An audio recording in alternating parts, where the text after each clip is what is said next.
When people said cash is king a year ago, I mean, that's crazy. I mean, cash wasn't producing anything, and it was sure to go down in value over time. On the other hand, you always want to be sure you have enough. I mean, it's like oxygen.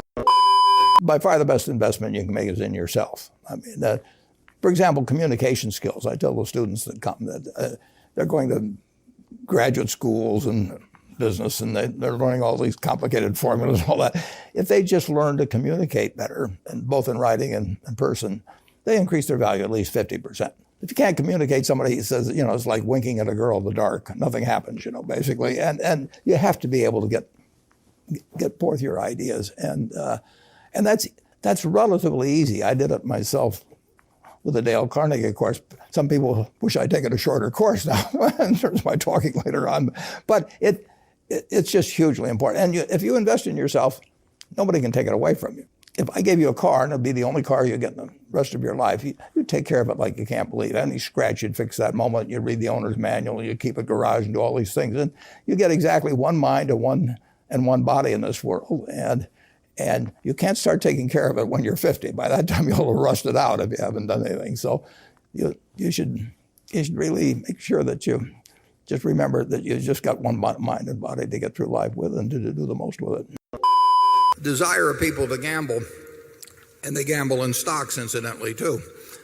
Day trading, I would say, very often came very close to gambling as defined. But people like to gamble.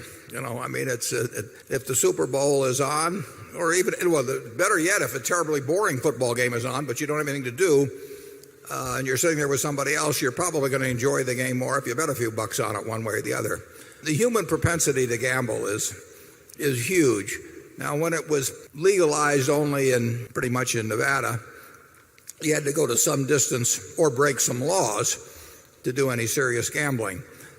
But as the states learned to, what a great source of revenue it was, they gradually made it easier and easier and easier for people to gamble. And believe me, the easier it's made, the more people will gamble. I mean, my children are here, and 40 years ago, I bought a slot machine and I put it up on our third floor. And I could give my kids any allowance they wanted as long as it was in dimes. I mean, I had it all back by nightfall. I thought it would be a good lesson for them. And now, they weren't going to Las Vegas to do it, but believe me, when it was on the third floor, they could find it, and my payout ratio was terrible too, but that's the kind of father I was.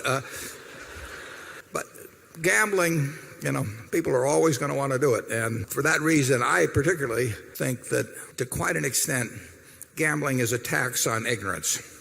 I mean, if you want to tax the ignorant, people who will do things with the odds against them, you just put it in, and guys like me don't have to pay taxes. And I really don't. I find it kind of socially revolting when a government preys on the weaknesses of its citizenry rather than acts to serve them. And believe me, when a government sticks, you may have trouble believing this, but Charlie and I never have an opinion about the market because it wouldn't be any good, and it might interfere with the opinions we have that are good. If we're right about a business, if we think a business is attractive, it would be very foolish for us to not take action on that because we thought something about what the market was going to do or anything of that sort, because we just don't know. And to give up something that you do know and that is profitable for something that you don't know and won't know because of that, it doesn't make any sense to us, and it doesn't really make any difference to us. Volatility does not measure risk, and the problem is that the people who have written and taught about risk do not know how to measure risk. And the nice thing about beta, which is a measure of volatility, is that it's nice and mathematical and wrong in terms of measuring risk. It's a measure of volatility, but past volatility does not determine the risk of investing. I mean, actually, take it with farmland. Here in 1980 or in the early 1980s, farms that sold for $2,000 an acre went to $600 an acre. I bought one of them when the banking and farm crash took place, and the beta of farms shot way up. And according to standard economic theory, market theory, I was buying a much more risky asset at $600 an acre than the same farm was at $2,000 an acre.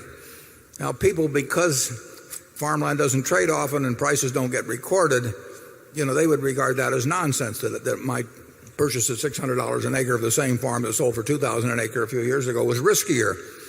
But in stocks, because the prices jiggle around every minute, and because it lets the people who teach finance use the mathematics they've learned, they have, in effect, they would explain this away a little more technically, but they have, in effect, translated past volatility in terms of all kinds of measures of risk. And it's nonsense. Risk comes from the nature of certain kinds of businesses. It can be risky to be in some businesses just by the simple economics of the type of business you're in. And it comes from not knowing what you're doing. And, it is, if you understand the economics of the business in which you are engaged, and you know the people with whom you're doing business, and you know the price you pay and is sensible, you don't run any real risk. And I don't think Charlie and I, certainly at Berkshire, I don't think we've ever had a permanent loss in marketable securities that was, 1% maybe? 0.5% of net worth. I made a terrible mistake in buying Dexter Shoe, which cost us a significantly more than 1% of net worth, where I bought an entire business then. But I was wrong about the business. It had nothing to do with the volatility of shoe prices or leather or anything else. It just was wrong. But in terms of marketable securities, I cannot recall a case where we've lost. I mean, we've done a lot of things in securities that had a very high beta. We've done a lot of things in securities that had a low beta. It just, the whole development of volatility as a measure of risk, we've never found a way for it to be useful to us.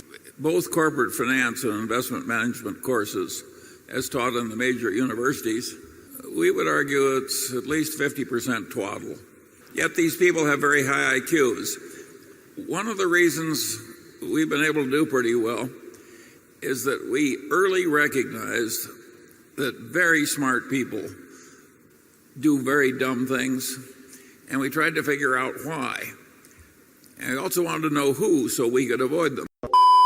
General terms, unless you find the prices of a great company really offensive, if you feel you've identified it, and by definition a great company is one that's going to remain great for 30 years. If it's going to be a great company for 3 years, it ain't a great company. I mean, so you really want to go along with the idea of something that if you were going to take a trip for 20 years, you wouldn't feel bad leaving the money in with no orders with your broker and no power of attorney or anything, and you just go on the trip and you come back and it's going to be a terribly strong company. I think it's better just to own them. I mean, we could attempt to buy and sell some of the things that we own that we think are fine businesses, but they're too hard to find. We found See's Candy in 1972, where we find here and there we get the opportunity to do something, but they're too hard to find. So to sit there and hope that you buy them in the throes of some panic, that you sort of take the attitude of a mortician, waiting for a flu epidemic or something. I mean, I'm not sure that will be a great technique. That's a lot to count on, and if you start with the Dow at X and you think it's too high, when it goes to 90% of X, do you buy? Well, if it does and it goes to 50% of X, it gets, you never get the benefit of those extremes anyway, unless you just come into some accidental sum of money at some time. So I think the main thing to do is find wonderful businesses. So we've had our share of flu epidemics.